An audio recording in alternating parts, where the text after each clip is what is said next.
Hello, engineers. Welcome back to our YouTube channel and TikTok account. By the way, this is Engineer Jivan Aiko Kalaki. At sa araw na to, ang pag-uusapan natin or yung i-discuss natin is calculator techniques and shortcut using CARSI KCS 991 scientific calculator on the numerical method analysis topic, which is regular palsy method, or also known as the pulse position method. Okay, without further ado, let's start our discussion. So for brief introduction, so regular palsy method is also known as pulse position method. It is another well-known bracketing method. So ito yung mga formulas niya or formula ng regular palsy method. X sub R is equal to X sub L times function of X sub U minus X sub U times function of X sub L all over function of X sub U minus function of X sub L. To which yung X sub L natin dito, engineers, is our lower limit at yung ating X sub U is our upper limit. So meron din tayong condition dito, engineer, nakatulad ng bisection method. So for conditions, if function of X sub L times function of X sub R is less than 0, ang mangyayari dito, X sub L remain as X sub L and X sub U will be equal to X sub R. Kapag greater than 0 naman, X sub L is equal to X sub R and X sub U remain as X sub U. Then last, if equal to 0 naman, X sub R is the root. For our Caltech solution, or this is known as the Caltech Kalakis technique in solving regular palsy method. So ito lang yung gagawin natin, engineers. So sa calculator nyo, ito lang formula na to yung i-input nyo. C is equal to function of A, D is equal to function of B, colon X is equal to DE minus BC all over D minus C, colon A is equal to function of X, colon CE.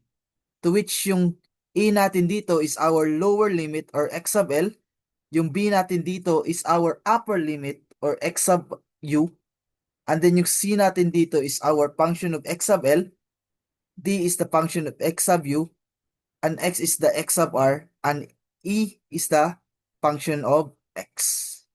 So we also have conditions here, to which yung condition natin, kapag CE is less than 0, E remain as E, B is equal to X. Kapag greater than 0 naman, E is equal to X, B remain as B.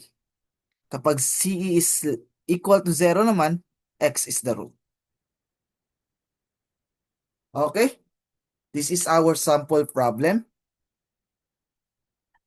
So yung sample problem natin, using the pulse position method or regular palsy method, find the roots of the function f sub x is equal to e raised to the power of x minus 3x squared up to 5th iteration. The root is known to lie between 0.5 and 1.0. So, ulitin natin. Gagamit na tayo ng regular palsy or pulse position method. And then, yung function natin is e sub x minus 3x squared up to 5th iteration yung isusolve natin. And then, we also have a given na 0.5, to which itong 0.5 is our lower limit. And then, itong 1.0 is our upper limit. Next, so isusolve natin siya using our Caltech solution. So ito yung ating Caltech equation. Recall lang natin. So therefore, recall din natin yung ating mga condition. C is less than 0, E is equal to E, B is equal to X. Kapag C is greater than 0, E is equal to X, B is equal to B. And kapag C is equal to 0, X is the root. Ulitin natin, kapag less than 0, E is equal to E, B is equal to X. Kapag greater than 0, E is equal to X, B is equal to B. At kapag equal to 0, X is the root. Since ang yung function natin is e sub x minus 3x squared, ang mangyayari sa ating Caltech equation is magiging ganito. C is equal to e, yung x papalitan lang natin ng variable e. Okay? E raised to the power of e minus 3e squared colon d is equal to e raised to the power of b minus 3b squared colon x is equal to de minus bc all over all over d minus c, and then colon e is equal to e raised to the power of x minus 3x colon ce. So, i-correct lang natin to, engineers. So, this would be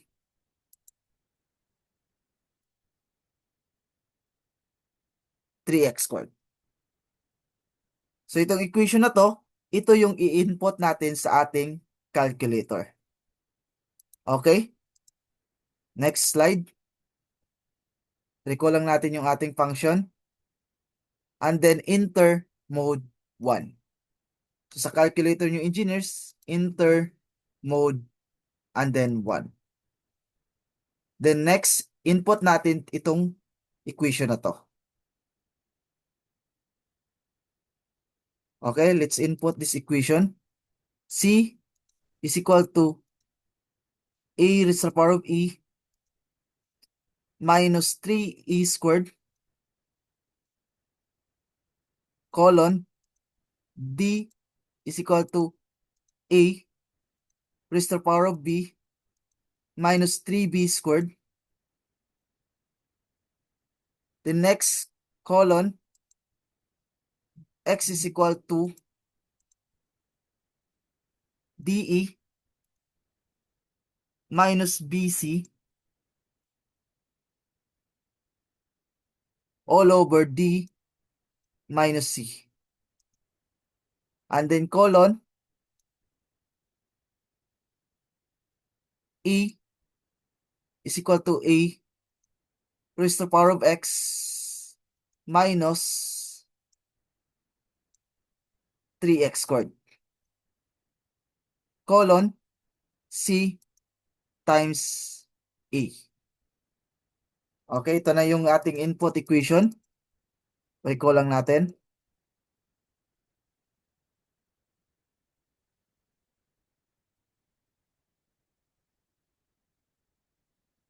Then after that, engineers, enter calc.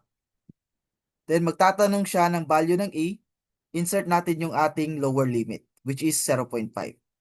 Then next, magtatanong siya ng value ng b, insert natin yung ating upper limit, which is equal to 1.0. Okay, enter calc. Magtatanong ng value ng variable a, input natin yung ating lower limit na 0.5. Then next, magtatanong ng value ng variable b, input natin yung ating upper limit na 1.0. Then, may lalabas siya na value ng c. Okay? Itong mga result natin dito, engineers, is itabulize natin. We have 1, 2, 3, 4, 5, 6, 7, 8 columns and 1, 2, 3, 4, 5, 6, 6 rows. So, yung mga column natin is I, variable A, variable B, variable C, variable D, variable X, variable E, variable C. So, we have fifth iteration, engineers now. So, ito yung ating condition. So, we have fifth iteration. So, iteration number 1, iteration number 2, iteration number 3, iteration number 4, and iteration number 5. So, ano yung ating initial value? So, we have 0.5. And then yung ating upper limit is 1.0. So, using our calculator techniques, may makukuha tayong value ng C, which is 0.8987. So, tabulate natin yan. The next, equal lang natin. So, we have a value of D, which is negative 0.2817. Then, equal. We have a value of X, which is equal to 0.8807 or 8806. Next, equal pa rin natin. We have E is equal to 0.08577 or 0.0858. The next, equal pa rin natin. So we have CE which is equal to 0.077 and 0.077 is greater than 0. Okay, since this is greater than 0, so yung magiging condition natin dito is E is equal to X, B remain as B. So equal lang natin yan, engineers.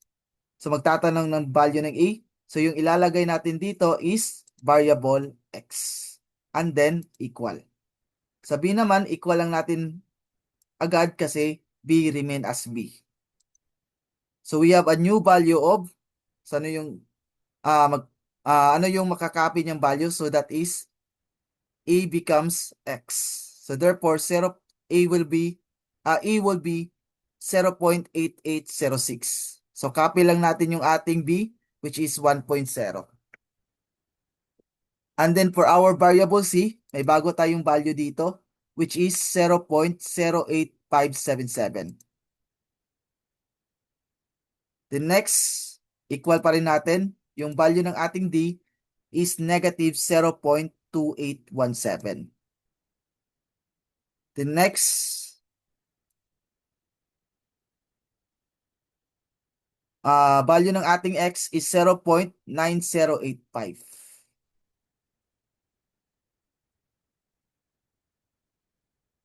Then equal pa rin natin, yung E natin is 4.41 times 10 raised to the power of negative 3.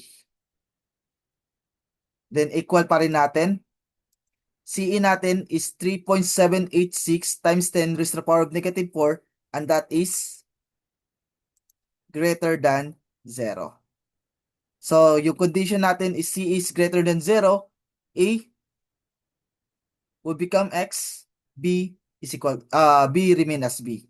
So itong value ng X natin is yung magiging bagong value ng ating variable A. So which is 0.9085. Sabi sa condition, B remain as B. So therefore, yung B natin dito is still 1.0.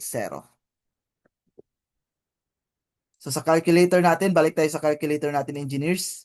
Inter-equal, ano yung mangyayari sa ating variable A? Magiging variable X. Sa ating variable B, remain as variable B. So therefore, equal agad. So we have a value of C which is 4.414 times 10 raised to the power of negative 3. The next, we have a value of D which is negative 0.2817. The next, bagong value ng ating X is 0.9099. Then equal, value ng ating variable E is 2.187 times 10 raised to the power of negative 4. The next, inter-equal, we have CE is equal to 9.653 times 10 raised to the power of negative 7 and that is greater than 0. So therefore, condition number 2 pa rin tayo. Yung E natin magiging variable X, B remain as B. So therefore, yung value ng ating X is yung magiging bagong value ng ating variable A. And then yung value ng ating B remain as B. So that is equal to 1.0. So balik tayo sa calculator natin ulit, engineers. Inter-equal. Yung E natin magiging variable X.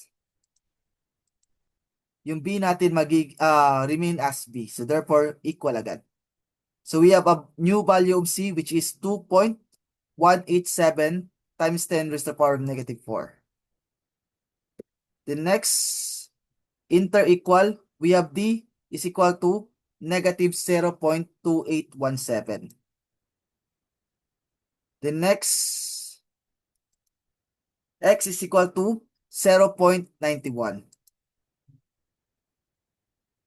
The next, inter-equal, we have E is equal to 1.0811 times 10 raised to the power of negative 5.